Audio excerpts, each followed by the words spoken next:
This happened about a year ago.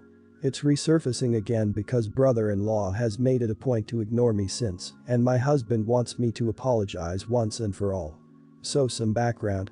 My brother-in-law, 43, sees himself as an expert in all things and grew up with the kind of family that always praised him for being brilliant. He's really not. Personally, I've always disliked him because he's arrogant and always calls me over-emotional whenever I disagree with him on anything. Instead of owning up to his mistakes when he's caught, he'll also pretend like he never said it, or you just misunderstood him, or you're too irrational for him to continue the conversation. On our anniversary dinner last year, brother-in-law was sat close to me, and further down the table was one of my good friends who happened to be in town. Well, he was spouting some major crap about stock markets this time. He had just gotten really into investing, and none of us really knew what he was talking about. I couldn't pinpoint why it was wrong, but it all sounded pretty made up to me. This is the part where I could have been the idiot. So my friend is actually a fairly famous financial strategist. She has been watching stock markets for over 2 decades. She's constantly on TV and her face has been on the cover of industry magazines. Anyways, I asked brother-in-law to repeat what he said to my friend. She was too far away to hear organically. I definitely did channel that initial conversation, and I did not introduce her as an expert. I won't drone on, but you can imagine what happened. My friend refuted a few of his points fairly nicely, corrected some of his glaring misconceptions. He then blew up, told her to stop misquoting him and read more, and she finally dropped the bomb of what she does for a living. He mumbled about everyone overreacting over things he supposedly never said, despite everyone hearing him say those things minutes earlier, then stayed quiet. It was glorious to see, but it was also pretty apparent brother-in-law was beyond humiliated because he made a lame excuse about how his stomach hurts and left dinner 15 minutes later. It's been a long time now, but brother-in-law avoids me like the plague and my husband wants us to resolve things. He thinks I should take the initiative to apologize because I was the one that started it by redirecting the conversation to someone I knew would be an expert over brother-in-law. Am I the idiot for what I did? I didn't need to make that conversation happen, but it just seemed so perfect at the time I couldn't resist. But I admit had I not done it none of this would be happening, and it does feel petty looking back. Am I the idiot? Not the idiot, because you did him a favor. It's sad it took him until 43 to realize arrogance can be a liability, but better late than never. Also, everyone has those moments where you realize you've been spouting crap in front of secret experts. It's not that big of a deal, and public humiliation is an exaggeration. And from what it sounds you guys never had a really good relationship to start, so what's there to salvage with an apology? Maybe you could tell him I'm sorry you became emotional, I didn't expect you to get your feelings hurt. I'll make sure to be more gentle in the future. I mean, you probably shouldn't, but it would be hard for me not to rub in how overly emotional he is being considering how much he loved saying that to you. With an apology. Not the idiot. Mr. Know-it-all was hoisted on his own petard. Hopefully he has learned from eating a slice of humble pie to think twice before boasting about his prowess in the markets. I doubt that you are missing anything by brother-in-law avoiding a conversation with you. Just as a little background, I grew up in a very strict family where I wasn't allowed to cut my hair, ever, because hair is a woman's crown. It was down to my knees by the time I escaped at 18. Ever since then I've either had a pixie, a buzz cut, or have been totally bald because I cannot stand the heavy feeling of long hair or all the brushing or washing or detangling after dealing with it for so many years. So that's a big reason I'm so stubborn about this issue. Also, all of my friends involved in this story have always known me as the girl with no hair. Right now I'm bald because I always shave my head completely for the summer. One of my good friends is getting married in August and she chose me to be one of her bridesmaids. Everything had been cool, she's always been the sweetest person and she showed no signs of going bridezilla before this until she called me up about 3 weeks ago and asked me if I could do her a favor and wear a wig to her wedding. She explained that she wanted all of her bridesmaids to match and that she wanted us all to look good in the pictures. I told her I really didn't want to get a wig and we've been on bad terms ever since. All of our friends are on her side because it's just a wig and it's not like she's asking you to grow out your hair for the wedding, so she's not the one being unreasonable. And I know I can be very stubborn sometimes, which I guess is the reason I'm posting here. The thing is, I don't know how many of you will be aware of this, but a wig that will actually look good or realistic is expensive. I've already paid for a bridesmaid's dress, new shoes, and plane tickets, as well as a small deposit for the person who's going to do our makeup. This wedding has already cost me a fortune. I could afford a wig if I wanted to, but do I really want to spend the money on something I'll never wear again when I've already spent a ton? Not really. Also, this is going to be on a plantation in Louisiana. In August. I'm already going to be hot and uncomfortable, and a wig will make things 1,000 times worse. My biggest reason, and this is why my friends are saying I'm the idiot, is the principle of the thing. I feel like it implies I look bad because I don't have hair, which I personally don't think is true. Is being bald so hideous I'll ruin her pictures? Is she going to make her balding father wear a toupee? And I think the "I want us to match" thing is stupid. We're already wearing matching dresses, why isn't that enough? I know it's her day and we're supposed to make her happy, but isn't there a line? I've offered to wear a cute headscarf as a compromise if my bald head is that offensive, but she's not having it. I'm still in the bridal party and invited, but I don't know for how much longer, honestly. Am I the idiot for not wanting to wear a wig? Not the idiot. She asked you knowing you are bald in the summer. This isn't a big change you made right before the wedding, which is your choice, but tends to stress brides out, so it's more understandable. I'd step out of the wedding. This will only get worse if she's that concerned about some pictures. Not the idiot, obviously. You have a very valid reason to not want to have long hair, even if it's a wig. Even if you didn't have that background, it would still be highly unreasonable for your friend to insist you get a wig just for her wedding. And paid for it from your own money. Please. Not the idiot. If she cares about you enough to ask you to stand up for her at her wedding, she should respect you and love you enough to let you be yourself. I don't understand why brides would want to see their friends looking like anything but the people they know and love in pictures. If you don't conform, you may be asked to step down, but you should have an honest conversation with her and tell her you're offended. If someone asked me to change because I didn't fit in with their look, I would wonder why they even asked me to be with. She knew who you were when she asked you. Why would she want you to be anyone other than yourself when you stand as witness for her? We are currently on a ski Christmas trip with my husband's family. His oldest sister is one of my best friends, and I do try to be supportive, but I feel like every time we are together as a family all of her teenage insecurities come out, and it can be really exhausting.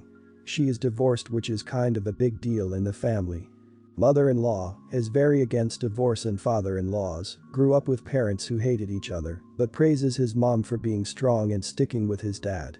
Adults always open presents on Christmas Eve, and it is a huge deal. My mother-in-law is the most materialistic person I've ever met, so I do get why sister-in-law equates gifts to love as she does, and I knew she was going to be the only person not getting gifts from her spouse, except the youngest sister-in-law, but she is only 19, and she is also mother-in-law's golden child. I made sure that I bought sister-in-law a couple nice gifts. My husband went all out this year for me, and mother-in-law always ends up with a ridiculous amount of stuff, so I get why sister-in-law was disappointed. Mother-in-law literally made a horrible comment about sister-in-law didn't get any jewelry, and it must be horrible being divorced. Mother-in-law, father-in-law, and my husband went to bed right after, and sister-in-law was crying to me. She wasn't even talking about the divorce, but about how many presents everyone else got. I tried to comfort her, but she just kept going on about the ring her mom got, and it isn't fair. I finally told her that I can't listen to her cry about gifts, and I went to bed. Obviously, it is Christmas today and she is still avoiding me. She said I was judged and is giving me the silent treatment. I think you know that you are the idiot. It's not about gifts. It's that your sister-in-law is spending her Christmas being bullied, and the gifts are one example of that. I don't think it's an example of insecurity to be incredibly hurt by the way her family treats her. You didn't have to spend your Christmas Eve comforting sister-in-law, but you could have been nicer about it. What about, "Hey, what happened tonight must be painful for you, and I understand you want to vent. Would you like to grab lunch once the holidays are over?" Everyone's the idiot here. You guys have privileges most don't, and yet you are still sitting around abusing and judging each other for fun. She feels crappy enough about her divorce, then you and the rest of the family make it worse, and then you crap on her a little more and leave. Also, the adults open on Christmas Eve. Are you telling me you all make your kids watch and wait? Wow. You're the idiot. She was crying over gifts as that is the love language of her mom, and obviously her mom was extremely unkind to her. Your parting comment was unnecessary. Fine if you want to go to bed, but don't kick her while she's down, as the gift thing is obviously an extension of how awful her family was treating her. I own a small business, specifically a card and gaming shop. We sell a plethora of gaming cards like Magic, Pokemon, various sports cards, everything in between. We also carry a wide variety of t-shirts related to card games, sports cards, anime, etc., and have a huge gaming area where we hold card game tournaments where customers can come play boards, games, or whatever they'd like. So what happened? This guy comes in the other day. I greet him and he starts looking around. After a few minutes, I tell him to let me know if there's anything I can help with. He then starts pointing at stuff and asking some high-key offensive, rude questions. Here are some examples of specific things he asked, said. Holy crap, are those Pokemon cards? I thought those things went extinct a long time ago. Yeah, we have packs, boxes, starter decks, they're actually really popular the past few years. Wow, so parents buy these for their kids to shove in a bike, spoke laughs. I said something about how people of all ages play competitively. We even host tournaments. I'm looking at the shirts, how much are the shirts? Actually never mind. Some of them look cool, but I wouldn't want anyone to think I'm into this crap. Well, they're $16.99. So these are the cartoons that all those emo kids watch. Looking at the anime section. At this point, I was getting extremely uncomfortable with him crapping all over my store and effectively the customers I serve on a daily basis. Then he walks past the empty table section where we usually host card game tournaments. We are not hosting any tournaments until certain COVID restrictions lift, and says loudly, so do the neckbeards have to rent a seat or something to play, or do you just let them mooch off of the stores while they play? At this point, he had been in the store for well over 30 minutes and had asked several disrespectful and offensive questions, statements, and I had had enough. I had customers in the store and I was pissed that he was potentially making them feel uncomfortable or like they were somehow losers just because they have these hobbies, because that's how I was feeling. I let out a big sigh and said, why are you even in a gaming shop if you hate everything about cards and gaming? He was very clearly embarrassed, spent a few awkward silent minutes walking back around, and left out the door. I consciously didn't say goodbye or anything, because I didn't want it to come out like have a nice day in the go to hell type of tone. My employee told me it was rude of me to say that to him, and I probably made him feel like he wasn't welcome in our hobby community when it's supposed to be all-inclusive, which I preach to my employees religiously. I think I might be the idiot for how I handled it. But I feel like I was justified after the things he said. Am I the idiot for saying what I said and embarrassing him? I'm going with not the idiot. As the saying goes, we reserve the right to deny service to any person, for any reason. Given the behavior that was described, you do not want that kind of customer in your store, given that he was denigrating and deriding your business and your clientele. You would have been quite within your rights to say you are no longer welcome within my premises, please leave immediately.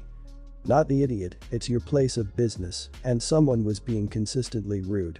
He was asked a simple question as a result of his behavior, it's not your fault he got embarrassed. You can be all-inclusive, but it shouldn't be at the detriment of the other people in the store and people you have in your community. Not the idiot. I'm thinking maybe he was trying and failing some small talk, working up some courage to ask you out. Otherwise, why spend so much time in a place he didn't feel comfortable in? I definitely don't look like a nerd but love the stuff. I can't see any reason someone like that would stay in there that long, unless it was either that or wanting to get a present for someone. But the way they spoke about your products and customers makes me think they were trying to, and really failing, impress upon you how alpha they were. I like to preface this by saying I do not like my brother's boyfriend, we'll call him Steve, at all. He's annoying, obnoxious, and a thief. He stole 2 of my fiance's watches when he was over at our place, and the only reason I didn't press charges was because of my brother and how quickly he returned them. My wedding is set for May 8th of next year and we want a beach-themed wedding. Times go by fast, so we're already getting everything ready, and I'm so excited, except this past weekend where everything went horrible. My brother has been with Steve for 2.5 years, and he loves him a lot. As I've mentioned before, I can't stand him. Even if we discard the whole stealing thing, he is still very insulting to me. He constantly jabs about my appearance, from my weight to hair, to even my nails. He constantly asks to borrow money from my family, and he asks to borrow my car all the time, no matter how much I refuse. He's been banned from my house ever since the stealing incident, and we only ever see him at my mom's or brother's place. And now my fiancé and I avoid family gatherings just to be away from him. So with all this, I am not inviting him to my wedding. I can just imagine the comments he will make on my big day.